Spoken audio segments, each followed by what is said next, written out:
ప్రజా TV Telugu news. ఈరోజు CPM party Rangareddy జిల్లా కమిటీ పిలుపులో భాగంగా ఈ ధర్నా కార్యక్రమం నిర్వహిస్తూ ఉన్నాం. ఎందుకంటే 2007 సంవత్సరంలో కాంగ్రెస్ ప్రభుత్వంలో వైఎస్ రాజశేఖర రెడ్డి ఇబ్రహీంపట్నం నియోజకవర్గంలో దాదాపు 577 మంది పేదలకు ఇళ్ల పట్టాలు ఇచ్చేటువంటి పరిస్థితి ఉన్నది. ఆ పేదలకు ఇచ్చినటువంటి ఇళ్ల పట్టాలను ఈరోజు రామోజీరావు మొత్తం కూడా అక్కడ కబ్జా చేసి ప్రభుత్వ భూమిని కబ్జా చేసి ఈరోజు పేదవాళ్ళ మొత్తం పట్టుకొచ్చినటువంటి పరిస్థితి ఉన్నది.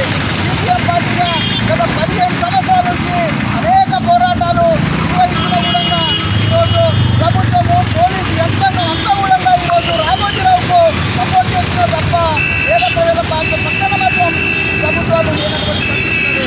కాబట్టి ప్రభుత్వము జిల్లా కలెక్టరు అధికార యంత్రాంగం అంతా కూడా రామోజీరావు కబ్జా చేయటువంటి భూమిని కాపాడి ఇల్లు స్థలాలు లబ్ధిదారుటువంటి పేదలందరికీ ఆ ఇళ్ల స్థలాలు వెంటనే ఇవ్వాలి.